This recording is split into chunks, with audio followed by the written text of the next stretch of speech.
Hola compañeros, maestro. Yo les voy a presentar lo que vendría siendo el acretismo placentario. Para iniciar, pues tenemos lo que vendría siendo la fisiopatología, la cual nos está indicando que el acretismo placentario es la inserción anormal de las vellosidades coriales en el miometrio. Se dice que es anormal, ya que lo normal sería que se estén implantando o anclando al endometrio, que es la capa más interna del útero. Esto pues se va a presentar por una ausencia o desarrollo incompleto de la decidua basal o la banda fibrinoide de Nittabuch, que básicamente pues es una capa de fibrina que a su vez es una membrana que deberá de cumplir la función de separar los trofoblastos de la placenta y el útero. Que los trofoblastos, pues como ya lo sabemos, se encargan de producir las vellosidades coriales y posteriormente la placenta. Como causa su etiología de la patología, tenemos que va a ser por anomalías en el revestimiento uterino. Esto se va a deber a la cicatrización posterior a alguna cirugía, ya que se pierde la funcionalidad de algunas de las células que se puedan encontrar en el tejido del útero. La cirugía más común pues va a ser la cesárea y también puede ser algún otro tipo de cirugía uterina que se realiza en incisiones y posterior cicatrización del útero. También puede ser por un fallo en la desidualización, que básicamente la desidualización es el cambio de funcionalidad de las células del endometrio para que se pueda producir el embarazo. Entonces, si hay un fallo, el defecto va a ser primario en los trofoblastos, lo que va a hacer que se produzca una invasión al miometrio y las vellosidades se anclen aquí. O también puede que no sea directamente causada porque no hay cirugías previas. Entonces aquí se puede conocer como una causa desconocida y se va a relacionar más que nada a los factores de riesgo, que a su vez los factores de riesgo pues son los siguientes y lo podemos dividir en dos, principales y secundarios. En principales pues tenemos la mayoría de los que ya mencioné en causas, que principalmente va a ser el parto por cesárea y que va a ir aumentando conforme sean más cesáreas.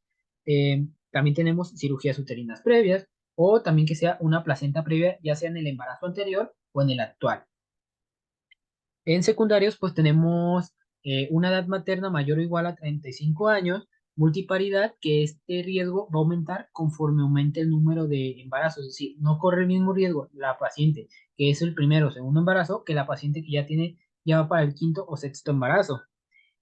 También se puede tener por miomas submucosos, por lesiones endometriales, por tabaquismo, uso de drogas, embarazo múltiple y por la reproducción asistida o in vitro, que es cuando se realiza en una clínica.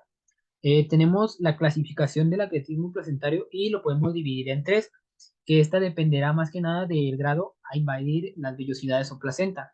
Tenemos la placenta acreta, que esta va a ser la más común con 81.8% de los casos de acretismo, y es cuando las vellosidades se van a adherir al miometrio, pero no lo van a invadir, únicamente se adhieren. Y en la siguiente imagen lo podemos explicar. El miometrio es la parte rosita, entonces aquí van a estar adheridas, pero únicamente entre la división de la capa rosa, que es el endometrio, y el miometrio, que es el rosa. Después tenemos la placenta increta, que se presenta en el 11.8% de los casos. Este va a ser cuando ya se invade por completo el miometrio y se están adhiriendo al músculo uterino o la capa serosa, que es la parte amarilla. Y es un poco menos frecuente la siguiente, que es la placenta percreta. Esta se va a producir cuando literalmente las vellosidades ya están atravesando todo el útero e incluso llegan a atravesar la cavidad abdominal, lo que va a hacer que se anclen a otros órganos y se produzcan otras complicaciones. Y además la clasificación puede ser total o parcial de acuerdo al grado de placenta que esté invadiendo pues, la pared uterina. En el cuadro uterino, en el cuadro clínico, tenemos lo que vendría siendo los síntomas o signos que puede presentar la paciente con acretismo. La dividimos y durante el embarazo, pues mayormente va a ser asintomática, no llegan a presentar ningún tipo de signo de alarma. El único signo que se pudiera presentar es en el tercer trimestre, que puede ser un sangrado leve o abundante, de acuerdo a la complicación que tenga de acretismo. También tenemos que con placenta previa, pues los síntomas van a estar más relacionados a esta patología que en sí al acretismo, ya que se puede producir un sangrado que vendría siendo un signo de alarma para placenta previa. En el alumbramiento, pues tenemos tres principales, que va a ser una extracción dificultosa de la placenta. Esto es que a los 30 minutos de el alumbramiento, la placenta no sea expulsada o que sea expulsada pero con dificultad. O tenemos también la extracción incompleta de la placenta. Esto va a ser que al momento de que estemos revisando la placenta, una vez extraída, le falten pedazos y se tenga que corroborar que los demás pedazos están adentro anclados por medio de algún estudio auxiliar. O también se puede producir una hemorragia intraparto o posparto, que esta puede ser mayor o igual a 500 mililitros o mayor o igual a 1000 mililitros, de acuerdo a la bibliografía o la institución. Y por último, pues en placenta percreta se va a tener que los síntomas van a estar más relacionados a los órganos que esté invadiendo, no necesariamente pues van a estar relacionados al acretismo, sino que, por ejemplo, si invaden la vejiga, pues se puede producir una hematuria y así con cada uno de los órganos que puede invadir. En las complicaciones, pues hay unas más frecuentes que otras. La más frecuente en el 90% de los casos con acretismo va a ser una hemorragia abundante, que pues las cifras vendrían siendo las de 500 o las de 1000 mililitros de acuerdo a la institución. También se puede producir alguna coagulación intravascular diseminada, que esto es que los factores de coagulación son liberados al torrente sanguíneo y van produciendo coágulos en diferentes vasos con el fin de detener la hemorragia. Más sin embargo, como se están liberando muchos factores, se hace una pérdida de estos y si se produce una hemorragia en algún otro lugar, va a ser imposible detenerla. También se puede producir una infección, pero esta se relaciona más al manejo quirúrgico. También se puede producir lo que vendría siendo una ruptura uterina, que puede ser por un desprendimiento brusco de la placenta, es decir, tratar de desprenderla y que se haga un desgarro o una ruptura total del útero.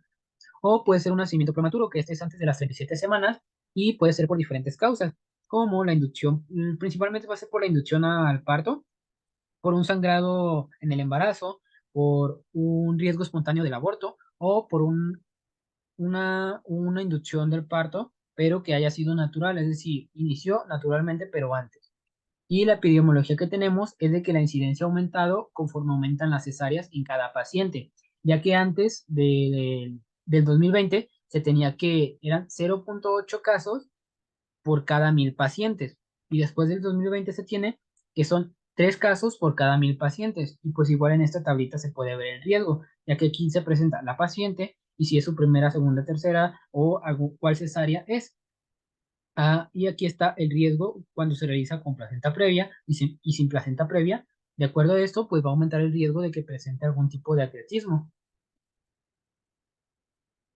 Después tenemos lo que son los estudios auxiliares diagnósticos.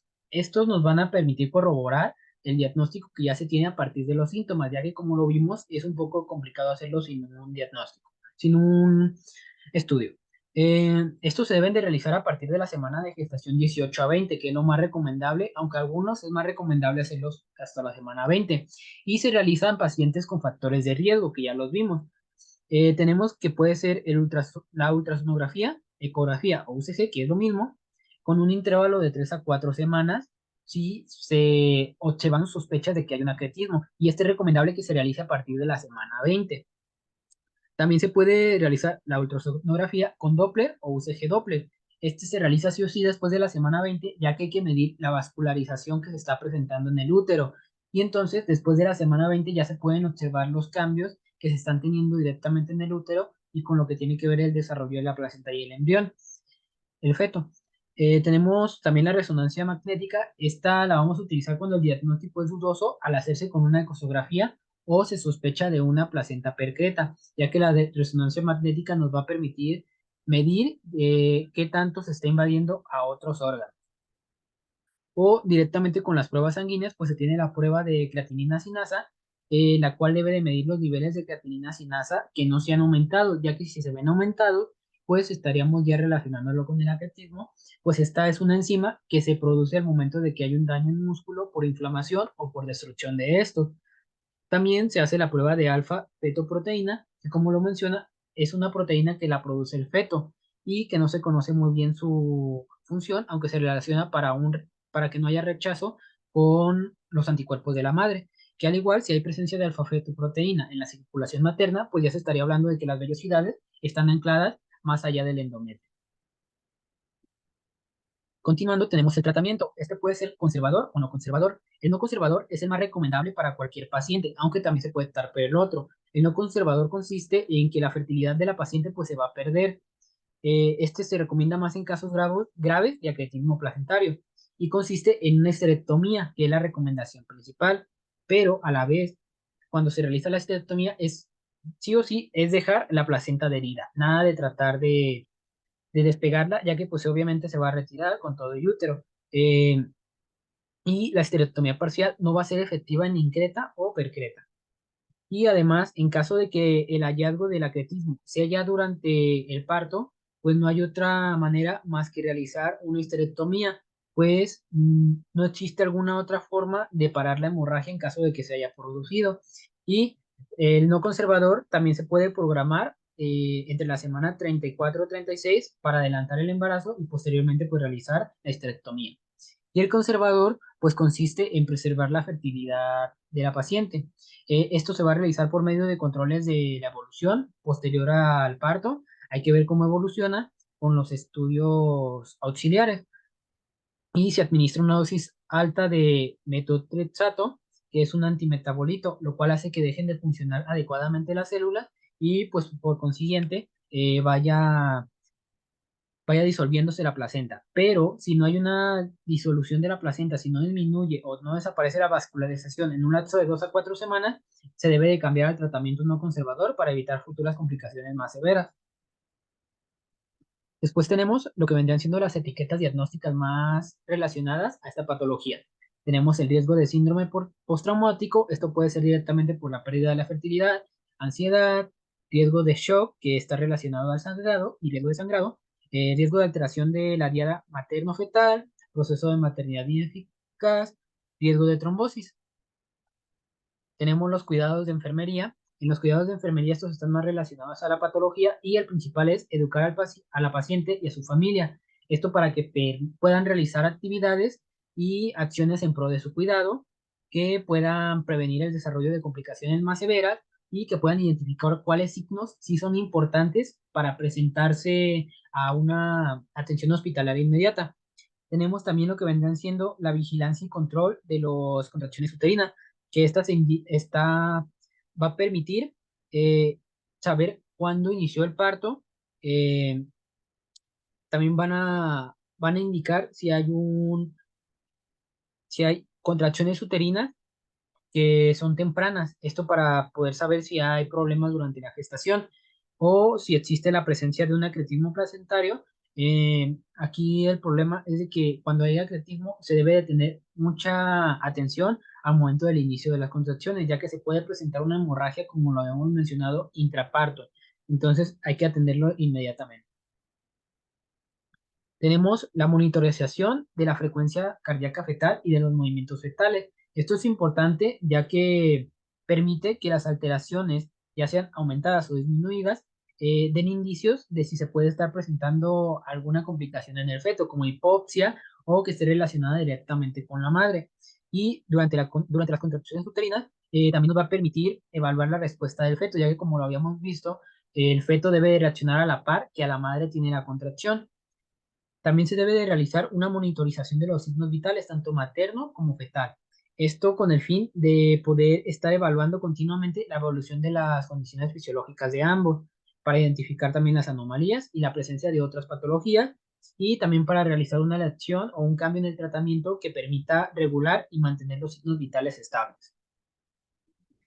Tenemos el tratamiento para la maduración pulmonar fetal. Esto va a permitir que los pulmones del feto puedan madurar antes del parto y además que se reduzca la posibilidad de problemas respiratorios después del nacimiento, así como la reducción de la estancia en alguna incubadora.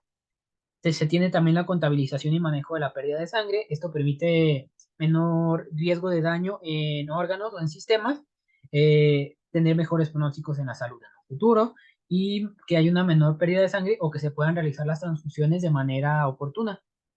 Y por último tenemos el control o vigilancia del choque hipovolémico. Esto va a permitir identificar alteraciones tempranas en la paciente que puedan indicar que está a punto de caer en un choque, como podría ser el cambio de la coloración de la piel, disociación, este estado de la conciencia, entre muchos otros. Y también se permite brindar una atención inmediata para evitar que se desarrollen más consecuencias fatales o que se ponga en riesgo la vida de la paciente. Y estas de aquí, pues son las bibliografías utilizadas y eso sería todo de mi parte.